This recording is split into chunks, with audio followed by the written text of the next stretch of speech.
ese nawe wari wabona ko hari igihe uba ufite telefone yawe kenshi ukaba ufite phone ukayikoresha ukabona irashiramo umuriro vuba irangirika uko bwije nuko bukeye none ugasanga nko mu umwaka urangiye ufite uguze nka telefone 3 ukibaza ariko ko nta kintu nakora telefone zanjye zicwa niki hari n'abantu usanga barabigize akamenyera akajya avuga ngo ngewe buriya telefone sinjye nyimarana igihe telefone yanjye hora yangirika uyu munsi ndashaka ko tureba by'umwihariko kubigendanye n'ikintu cyangiza telefone yawe nibiki ibintu ukora mu buzima bwawe bwa buri munsi bituma telefone yawe yangirika kabone nubwo waba wenda utabizi cyangwa se utabyitayeho mbahaye ikaze ahangaha kuri YouTube channel nitwa Delphine Umuhoza ku bari baje ahangaha bwa mbere ndagira ngo mbahe ikaze by'umwihariko kandi niba utarakora subscribe ndagira ngo nkubwire ngo uyu ni wo mwanya kuko ahangaha tugira ibiganiro bigiye bitandukanye bigaruka ku buzima bwa buri munsi ku byo dukoresha hirya no hino ku bintu bigendanye n'ubwiza kwiyitaho amafaranga n'ibindi byinshi bigiye bitandukanye duhura nabyo bishobora kugufasha cyangwa bikagirira umuntu mugenzi wawe muziranye umumaro niba rero nawe wari utarakora subscribe ndagira ngo nkwibutse by'umwihariko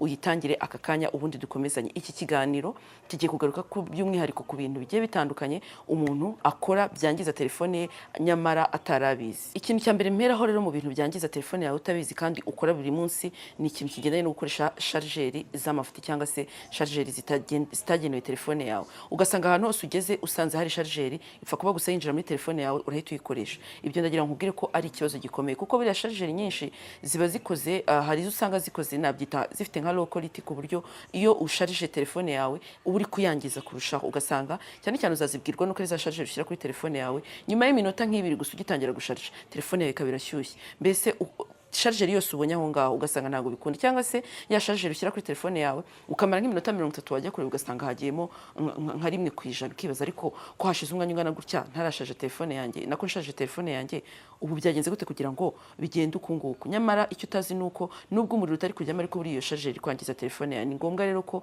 ugira charger nziza yabugenewe fast charger kugira ngo telefone yawe ibashe kuba yarindwa mu buryo bwa nyabwo ikindi cya kabiri buri abantu batazi bajya bakora kandi cyangiza telefone yabo no gusharija telefone yawe ukayigeza ku 100% cyangwa se ugasanga telefone yawe yashizemo umuriro burundu ikarinda ubwigera kuri 0 ikazima bira rero buriya namakosa abahanga rero mu bigendanye na technology bavuga ko telefone umuntu agomba kuyisharija byibuze ikagera kuri 80% cyangwa se yakwenda gushiramo umuriro yagira kuri 20 ukongera ugasharija bityo rero bituma bateri ya telefone yawe cyangwa se battery life ya telefone yawe ikomeza iri nzima bityo bigatuma telefone ibasha kumara igihe kirekire bikakurinda ko telefone yawe yakwangirika mu buryo bwa hato na hato ikindi kintu gituma telefone yawe yangirika mu buryo utazi akenshi wenda turanabikora nanjye ubwanjye njya mbikora rimwe na rimwe wenda nanjye naratunguye cyane ubu ngubu ndi gukora ubushakashatsi kuri iki kiganiro nasanze burya gukoresha telefone yawe uri kuyisharja na amakosa akomeye bira ni ibintu bibi cyane binaniza telefone kuko ubumva umuriro uri kujyamo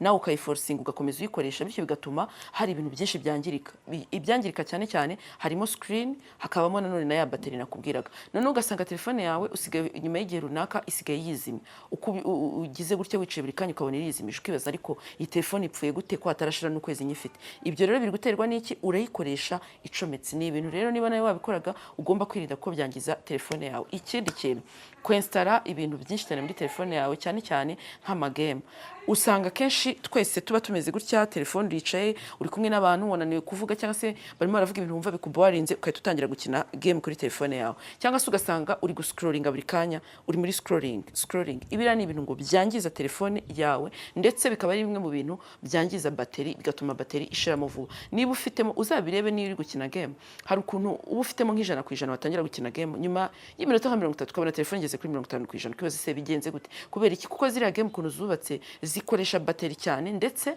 niba ufite na battery ishiramo vuba uzagerageze gukuramo amagame ufite muri telefone yawe urebe noneho telefone yawe zabisigaye ibika umuriro noneho wibaze ngo ese kubera iki ibi bintu ntari narabibonye mbere nyamara ari ibintu nakoraga kenshi gashoboka ariko nkajya nibaza ngo ni gute wenda nahindura kugira ngo telefone yanjye ibe nzima bikaba byarananiye ikindi kintu buriya kenshi tujya dukora urabona hari ukuntu telefone ikubwira ngo updating niba ari nka software ngo updating akazamo ku updating WhatsApp ku updating telefone y'ubwayo n'ibindi byinshi bigiye bitandukanye ugasanga byose turabikora nta mega mfite nta mwanya mfite nzaba mbikora n'ibiki bira rero buriya ngo ni imwe mu bintu byangiza telefone cyane buriya nubwo tutabizi kuko buryo bazanye upgrade cyangwa se software update baba bagira ngo bagufashe kugira ngo telefone yawe ibashe kuba yahanduringa ibintu runaka bigezweho muri tekinoloji, ariko wowe ugakomeza ubyignoringa, noneho igakomeza telefone yawe igakomeza ikoresha version za kera, bityo bigatuma telefone yawe yangirika mu buryo utatekerezaga. Ibyo rero nabyo niba nawe wajya kubikora, byirinde kuko ni bimwe mu bintu byangiza telefone. Ikindi kintu akenshi usanga abantu benshi banakora ni ugufata telefone ukayegeza ahantu hari ubushyuhe bwinshi. Niba uri wenda uri nko mu gikoni uri guteka, ugasanga telefone urayifite hafi yawe, ugasanga uyegereje gaze, ugasanga ugiye ahantu ku zuba. Telefone niba uri wenda uri nk'ahantu runaka ugiye utwaye imodoka yiriwe ahantu harimo telefone, ubushyuhe, izuba, cyangwa se yiriwe ku zuba, telefone yawe yiriwe ku zuba, none ugasanga yashyuhijwe n'ubushyuhe bwo hanze. Biriya nabyo buriya ngo byica telefone by'umwihariko ku kigendanye na screen, bikanica nanone bateri nk'uko nabibabwiraga ko akenshi screen na bateri nibyo byangirika cyane kugira ngo telefone yawe yangirika. Ariko ubwo nkivuga n'ubushyuhe ndagira ngo mvuge n'ikintu kigendanye n'amazi. Ni gute buri gihe uzi yuko uri gukora mu mazi, buri kanya ukaba uri kuri telefone, kuri screen yawe urihanagura buri kanya, aho ugeze hose urakora kuri telefone yawe n'amazi, ukavuga ngo ngo telefone yanjye ni waterproof? Biriya ni amakosa akomeye cyane kuko byica screen by'umwihariko. Ariko ikindi kintu wenda abantu rimwe na rimwe natwe tujya tunirengagiza ku kigendanye na telefone, ni ikintu kigendanye no kutaristatinga telefone. Telefone yawe igahora yaka kuva wayigura kugeza uyu munsi. Ubu tuvugana hari umuntu ufite telefone amaranye amezi 6 atararistatinga na rimwe, ahora akoresha. Buriya kuristatinga telefone birayifasha kuruhuka, ndetse nayo ubwayo ikongera igasubira ku murongo. Ariko baze nawe umuntu agukoresheje amasaha 24 utararyama, wumva ukuntu waba umeze, byakugora. Ngaho rero ibaze ikintu kiri aho ngaho gikoreshwa n'umuriro ucomeka buri munsi utajya uristatinga na rimwe. Ari amakosa akomeye. Rero niba nayo wabikoraga ugomba kujya uristatinga telefone kuko ni ingenzi. Hanyuma ikindi kintu gikomeye abantu bajya birengagiza kigendanye no kugira telefone yuzuyemo ibintu umuntu atajya siba. Ni ibintu twese tugira, ugasanga storage yawe ya phone yawe iri full guhera mu gitondo kugeza nimugoroba rwose, ukajya uvuga ati ariko aya mafoto nabuze ayo nsiba, izi ndirimbo nabuze izo ngabanya, aya mavideo nabuze ayo nkuramo. Biriya rero ni amakosa akomeye. Niba nawe uzi yuko telefone yawe ifite storage iri full, gerageza ubigabanye. Niba ufite aho ubigabanyiriza ubihagabanyirize, cyangwa se niba ufite ibyo usiba ubisibe, ariko telefone yawe ntigahore iri full. Tugikomeza rero n'ibindi bintu byangiza telefone yawe utabizi, harimo ikintu cyo kuvuga ngo telefone yawe ntago iprotectinze cyangwa se irinzwe gute. Rero telefone yawe nta screen protect igira, telefone yawe nta cover igira, cyangwa se ifite nk'akantu k'akabazo ugasanga wowe ntago wagiye kugakosoza. Niba ifite nk'akabazo nk'ahantu ha charger cyangwa aho umuntu yongerera volume, ugasanga ibyo bintu ntago wagiye kubikoresha, aba ari amakosa rero akomeye kubigendanye no kuba telefone yawe ishobora kuyirinda kugira ngo imare igihe. Ntago telefone yawe ishobora kumara igihe igira utubazo dutoya ntunadukoresha, cyangwa ukajya uvuga ngo ngo nzirinda ngo njye ntago nkeneye screen protect. Ibyo bintu ni amakosa akomeye niba ushaka kurinda telefone yawe. Nkiri naho ngaho rero nawe niba ufite icyo kibazo, ukaba ukeneye charger nziza, ukaba ukeneye ko bagushyira screen protector, ukaba ukeneye ko telefone yawe ikorera maintenance, ndagira ngo nkurangira ahantu heza wanyarukira. Ni hariya mu mujyi muri Chic.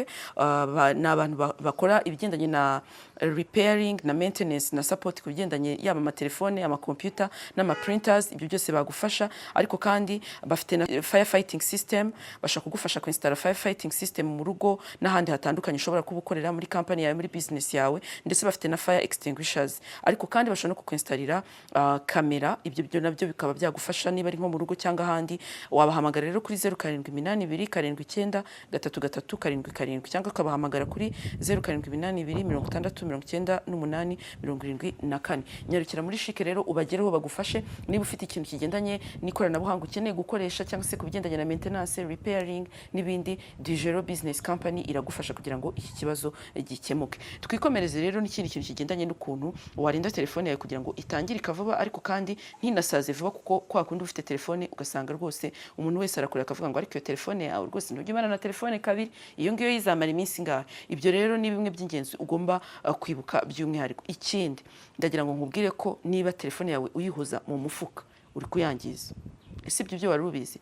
Ugasanga buri gihe abahungu nibo bakunda kugira icyo kibazo, telefone zabo zigahora mu mufuka. Ubushyuhe buva mu mubiri wawe bukinjira muri telefone, n'ubushyuhe buva muri telefone bukinjira mu mubiri wawe. Icyambere burakwangiza, icya kabiri nawe ubwawe uri kwangiza telefone yawe. Ukibaza impamvu telefone yawe yangirika, kubera iki? Ni wowe ubwawe uri kubitera. Rero niba wahozaga telefone mu mufuka, rwose byirinde ubyirengagize kugira ngo telefone yawe itangirika.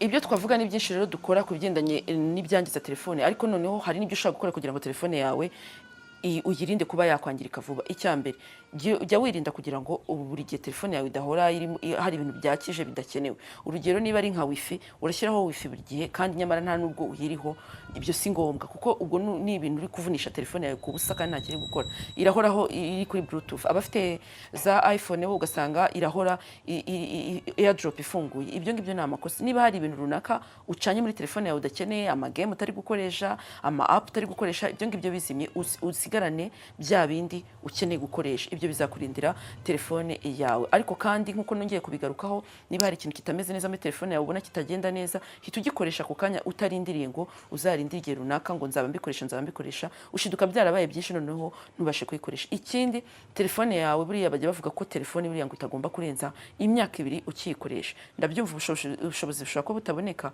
ariko niba uzi yuko ubonye uburyo ubwo ari bwo bwose bwo guhindura telefone yawe, yihindure, upgrading, hindura ufate version yindi kurikiye, kuko ubu ngubu iterambere n'itumanaho bisigaye byihuta. Ushobora gusanga ibyo uri gukoresha ari ibya kera bityo bigakomeza byangiza telefone yawe. Niba rero ushoboye kuyihindura rwose, uwo ni wo mwanya.